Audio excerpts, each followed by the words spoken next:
City bus idles at a dawn terminal while storm sirens test the sky. The driver checks mirrors with the quiet ritual of someone who has done this route for years. Headlights create islands of visibility in air that looks heavy enough to bend. The bus number flashes once, then glitches, then settles. When the doors sigh shut and the bus pulls away, there are 12 passengers and a destination printed on a digital sign that never matches the streets they actually take.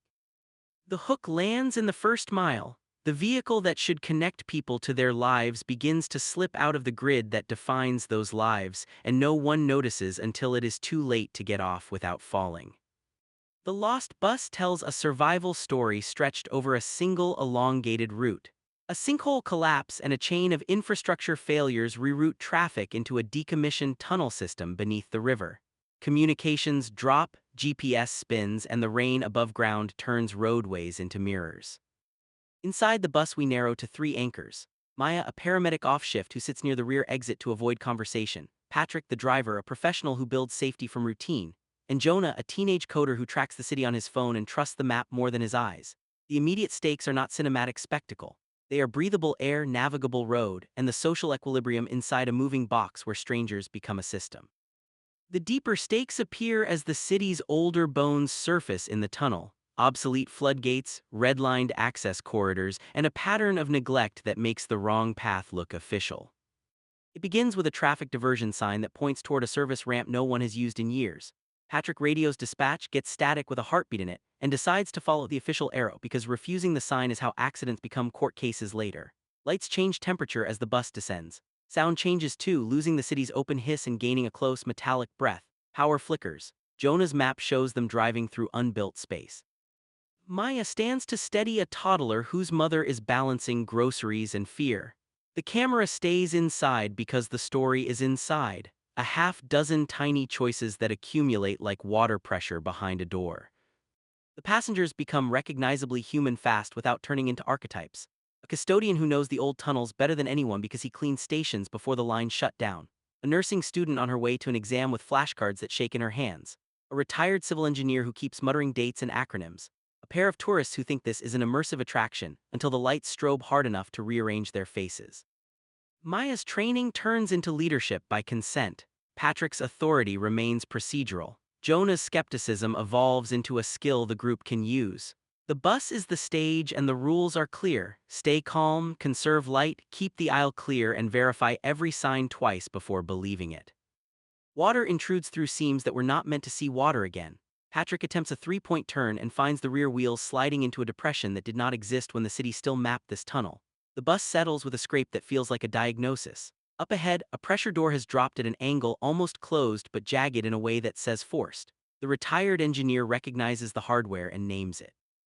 The custodian knows the manual release is behind a panel that requires a tool they do not have. The tunnel's logic is from a time when safety meant isolating problems, and to the people on the bus, they are the problem to be isolated. The stakes are now timed. Water rises, battery life falls, and air stales. Maya's arc begins with refusal. She does not want to lead because leadership means triage and triage means telling strangers the order in which their needs matter. The bus teaches her that motive is less important than function. She inventories people the way she inventories a jump bag. Who is ambulatory? Who is asthmatic? Who can take instruction while scared? Her voice stays low and specific. She pairs passengers into task units because survival in tight spaces is a choreography. The audience trusts her immediately because she never promises what she cannot deliver. Patrick's control begins and ends with the machine he understands. He knows the bus, the way its brakes answer weight, the way the steering column hums at different speeds, the way panels hide latches only mechanics are supposed to touch. When external systems fail him, dispatch signage power, he pulls the bus inward, switching to manual on anything that allows it. He keeps his eyes on pressure gauges not because he loves hardware but because numbers do not lie. His development will be about deciding when the bus is not the plan anymore. Jonah starts as a teenager who treats the map like gospel. When the coordinates become nonsense, his value changes. He can still triangulate using pattern recognition and the custodian's memory. He begins annotating the city's ghost infrastructure, layering oral history over municipal fiction. His phone becomes a flashlight and a notebook rather than a guide, and in that shift he becomes the story's young adult worth following, curious, honest about fear, willing to be wrong in public to get to right faster.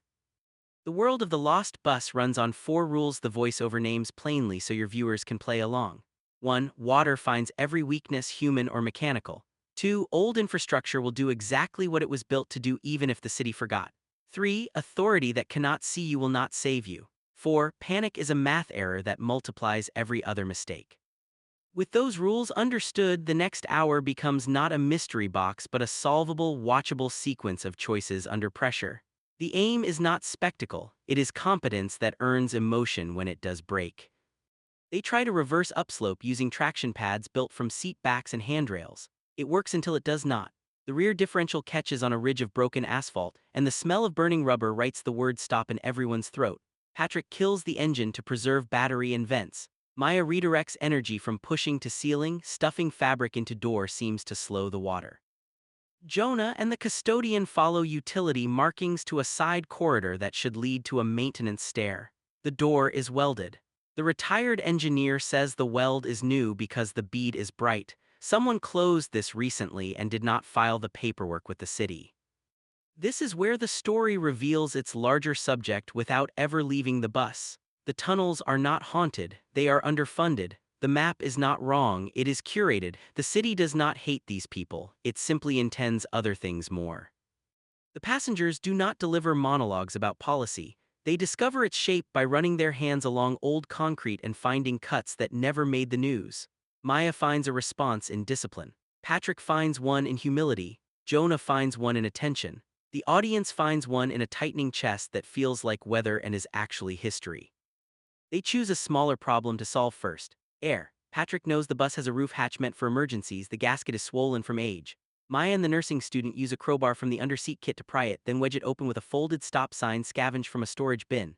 The move buys them circulation and a line of sight to the tunnel crown. It also gives water a new ambition. The soundscape changes. With more oxygen comes the smell of the river. The custodian warns that if the upstream floodgate opens, this corridor becomes a siphon. The retired engineer confirms the math. Time is not a theme here, it is a limit. Maya organizes passengers by proximity to skills. The civil engineer and custodian pair with Patrick to attack the pressure door. Jonah partners with the nursing student to map alternate routes using markings and paint codes the custodian decodes aloud. A tourist with a sprained wrist becomes a runner for dry cloth and batteries. A commuter who has done this route for a decade becomes the voice that keeps people sitting and breathing on 4 counts. The bus becomes a workshop. The voice-over highlights these assignments because they are character in motion. There are no speeches about courage, there is the application of competence to constrained problems. The door ahead is a relic with a modern retrofit. The manual release exists, but a secondary lock has been added that requires a motorized key. Patrick suggests jump feeding from the bus battery to energize the lock just long enough to free it. The engineer says the amperage margin is narrow. The custodian says they have done worse with less on midnights when something jammed and a supervisor needed a nap. They pull cable, strip insulation, and build a temporary line with the care of people who know how close they are to welding themselves to the problem. The door shudders and shifts a finger's width, enough to believe, not enough to pass. Patrick admits to Maya, in the kind of half-sentence that only lands in emergencies, that he keeps thinking about the 3 passengers who got off 2 stops early because his bus was late leaving the terminal.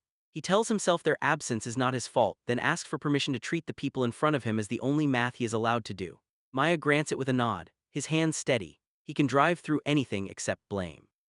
The movie knows that, and the recap can say it without melodrama. He stops trying to be perfect and returns to being precise. Upstream, something changes. A hum arrives that none of them has heard in a decade.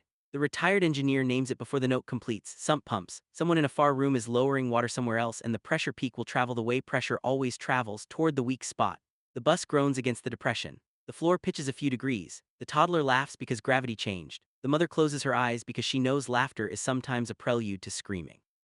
Maya tells everyone to get low and brace. The wave does not hit, it brushes their door and keeps going. The bus becomes a bubble. It is both victory and a warning. Jonah stops trying to make the official map behave. He draws his own route based on voices and vibrations.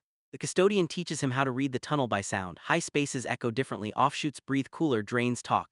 He becomes the first person in the bus who can predict where air will move before it moves. He names a corridor 2 bends ahead they have not yet seen. He is correct when they get there. This does not make him a prodigy, it makes him a participant. He needed the old map to be wrong before he could let himself make a better one. Fatigue threatens judgment. Maya miscounts a breath ladder and feels panic enter like cold water. She steps out of the center aisle and lets the commuter with the steady voice lead the next minute. Delegation is not abdication, it is survival. When she returns, she is sharper. She admits to the nursing student quietly that her last field call before the bus was a loss. The student says the name of the patient aloud and puts it on the bus with them so it stops clawing at Maya's back. The movie never punishes this vulnerability, it rewards it by clearing the fog inside her. The team pivots from brute force to sideloading. The pressure door's hinge can be cheated if they reduce water on the downstream side. They build a gutter out of seat backs and tarp to divert seepage into a drain grate that has been painted closed. The custodian chips the paint with a coin. The grate lifts and gasps. The door eases another finger. The engineer says one more centimeter converts hope to passage. Patrick tells the bus to stay still because the weight distribution is currently their friend, and the bus is a scale they cannot afford to tip. A distant siren in the service tunnel promises help it cannot deliver. A service truck lights the far bend. The driver sees the bus, pumps the brake, and begins to back away because his training tells him the tunnel is unsafe and additional weight is a liability. The moment stings because it is rational. Maya does not waste breath cursing a man who is following a rule that keeps most people alive most of the time. She returns to the door. Jonah keeps drawing. Patrick watches gauges. The audience understands something essential. Sometimes the system is not evil, it is simply built for other scenarios. The door gives not much, enough. They slip a child through first because that is non-negotiable. The toddler vanishes into the next space like a coin into a slot and then squeals, which means the air is okay. 2 more passengers follow, 8 remain, the bus shifts, the gutter collapses, water rises a step. The voiceover does not need more adjectives here, it needs timing, count the transfers, name the hands, make clear that the only reason people move is because other people make room. Beyond the door, a decommissioned platform waits like a memory. Tile mosaics under grime spell out a station name that was erased from maps when budgets failed.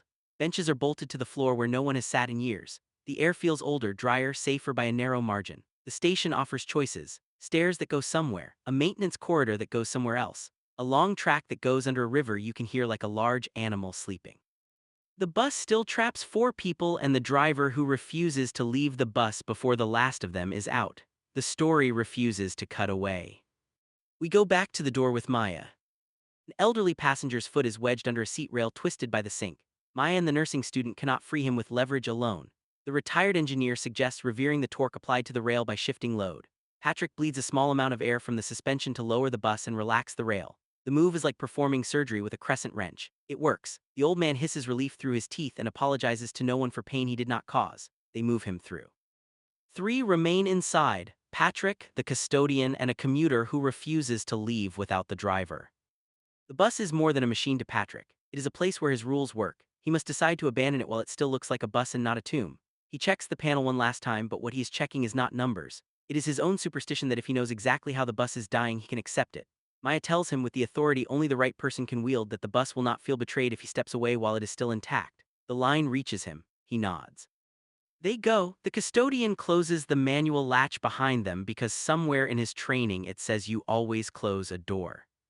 On the platform, the group regroups. The toddler sleeps against his mother's chest. The commuter returns to counting breaths for those who need a metronome. Jonah marks the station on his map with a dot and a word, home, crossed out, then the actual name as it once was spelled. Re-like ownership happens here too, though no one glows. People claim a defunct space long enough to make a plan. The sound from the river grows a little louder. The retired engineer says they have to pick the maintenance corridor because the track bed will flood in a surge. He is not guessing. He is remembering past floods that were less dramatic but more honest. The corridor stair is narrow and mean. The handrails bite. The steps are shallow from a time when ergonomics meant you were small and obedient. Maya takes point with the nursing student behind her. Patrick carries the old man with the commuter bracing his other side. Jonah carries the grocery bags because dignity matters and the mother will ask for the food later and believe herself ungrateful for doing so unless someone makes it normal. The pace is slow because the pace must be slow. When you tell an audience that speed kills in tunnels, they believe you if the story has taught them physics. This one has. At the mid-landing, a vent shaft opens to a grate. The storm has turned streets into rivers, sirens bend and blur, no one up there knows what it feels like to be this far down inside a municipal decision. The shot is not angry, it is observational. The recap makes the same choice. We do not scold, we witness. The group moves on, distance becomes a tool again. The more stairs they put between themselves and the track bed, the more likely the next doorway will exit into a service corridor that has not yet forgotten how to be part of the city. At the top, a security gate blocks the corridor. The padlock is new. It gleams wrong in the old light. Jonah tries to decode why it is there. The custodian says storage became territory when the station closed. The engineer says liability departments breed locks like vines. Maya says none of that opens the gate. Patrick uses a jack from the bus kit as a spreader to push bars just enough to pass the smallest among them, who then unlatches the gate from the other side. The act is gentle and illegal. It feels like adulthood. The corridor splits. One path rises toward a substation, the other crosses under the river toward an outlet no one trusts. The retired engineer chooses the substation because power concentrates options. Jonah objects because the map says the outlet leads nearer to daylight. Patrick sides with the engineer and importantly explains why in one sentence for the people behind them who cannot see the diagram in his head. The bus taught them to announce logic as a gift, not as superiority. They go toward power. The room hums through a concrete wall that thrums in bone. Inside, breakers sit like sleeping animals. The engineer identifies a manual relay that can isolate the flooded line and restore power to the surface corridor lights without electrifying their path. Maya keeps everyone not essential to the task outside with the doors propped and a breath leader counting. Patrick handles the switch with the reverence of a person who can drive a thing without owning it. The lights flicker to life in the corridor ahead like a thought deciding to finish itself. Signal returns in a bar and then two. Jonah's phone pings a dozen messages from the last hour. He ignores them and fires a text with coordinates that are approximate but better than the map. He includes the words decommissioned platform and substation exit and attaches a photo of a tile mosaic that can be verified by anyone who knows the city's transit history. The message goes, no reply, the world is busy. The world is also large. The recap names this plainly. Rescue has its own map.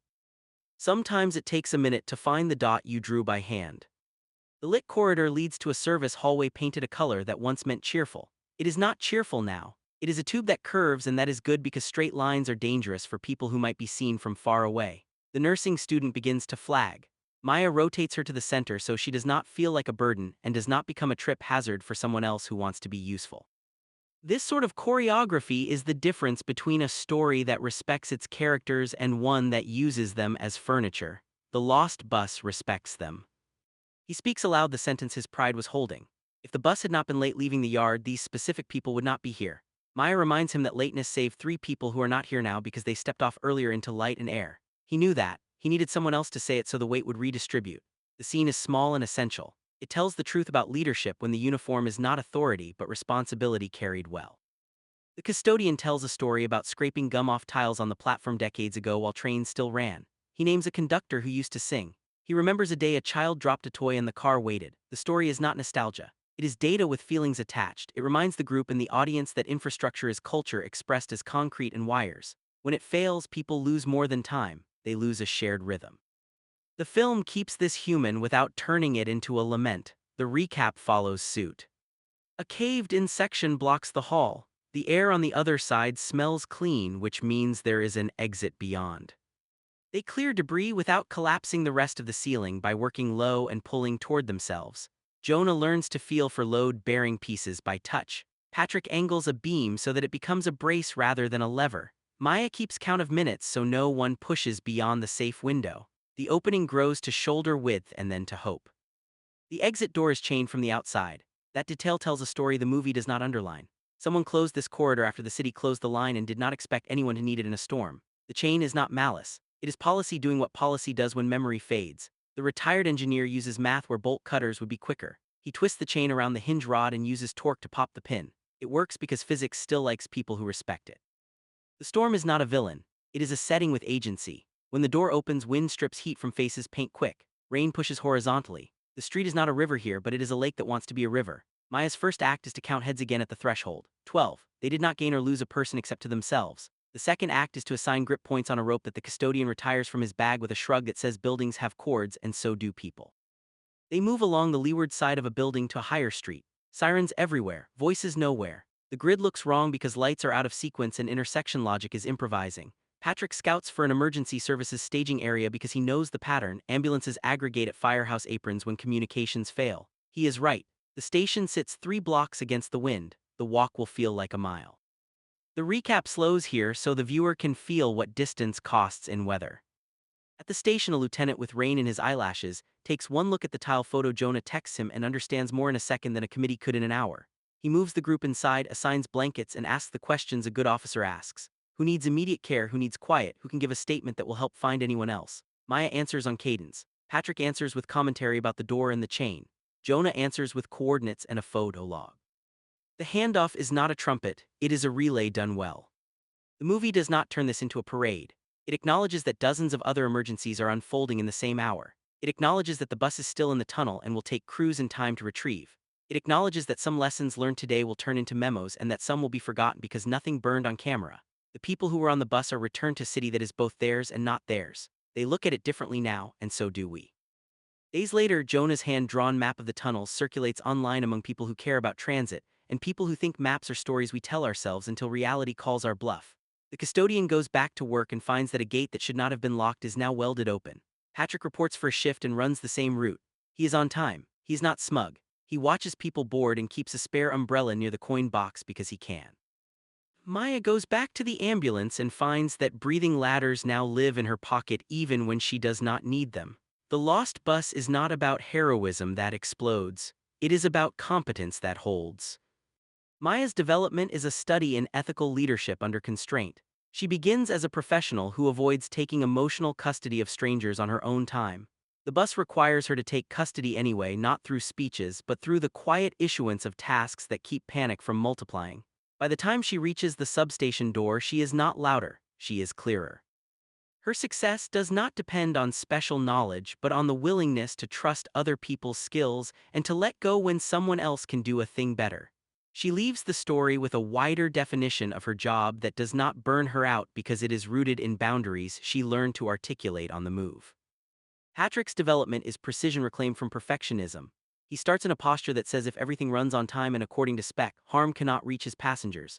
The city and the weather show him that spec is a suggestion in crisis. His pivot is not surrender, it is adaptation. He becomes the person who can say aloud that the bus is not the plan anymore and mean it without contempt. His worth ceases to be output measured by schedule and becomes judgment measured by outcomes. He leaves the story looking at every panel and door as an argument with physics he can win with humility. Jonah's development is attention maturing into service. He begins by trusting the map in his hand more than the people in front of him. He ends by making a new map that honors the people who kept oral histories of places that had been erased from official memory. He learns how to be useful in public, which is one of the most adult skills a teenager can acquire. He leaves the story with a coordinate system that includes feelings as data points, but he does not condescend to them. He simply writes them in ink. The themes are practical and portable. Systems are only as humane as the memory they preserve. Safety that isolates can become a trap if it forgets to count the people inside. Leadership worth having is a choreography of competence, not a crown placed on a head. Maps are not truth, they are stories, and sometimes the story must be rewritten by hands that have touched the wall. The film trusts the audience to draw these lines without arrows. The recap names them so your voice-over can thread them through the images you choose. The Lost Bus resists the cut-to-ribbon montage where politicians shake hands beside a shiny new gate. It stops earlier because the work of fixing what nearly failed is too big for an epilogue. What it gives instead are moments that feel like receipts. A gate welded open, a route run on time without fanfare, a map shared without a blue checkmark's blessing. The satisfaction offered is not closure. It is competence returned to the people who needed it most when the grid looked the least like itself. If you want a survival story that treats adults like adults and teenagers like citizens in training, if you want tension born from physics and policy rather than monsters that roar, if you want to see whether the bus becomes a headline or a footnote and which choice would actually honor the people who were on it, the last 10 minutes of The Lost Bus will give you your answer. Our recap stops here by design. The climax belongs to the film. Keep packing measured and clear. Let each timestamp block close with a brief breath so editors have room to cut to sirens, metal groans, or the hollow thunder of water in pipes. When you describe the pressure door, slow down and use concrete nouns. When you cross into the old station, lighten your tone half a step to signal hope without promising safety. As you approach the surface door, shorten sentences to match effort. Do not dramatize with adjectives where the physics already does the work. We give the viewer rules they can use to predict outcomes, character motives that make each step inevitable, and enough city texture to make the bus feel like a real route instead of a narrative device. We end before the ceremonial resolution so curiosity pulls them to the film. We keep language clean and descriptive, avoiding bullets and capsule summaries so AI narration can flow without tripping on punctuation. The timestamps provide structure for editors and breath marks for voice models. A city whose arteries were designed by hands the current generation has never shaken still moves blood when it must.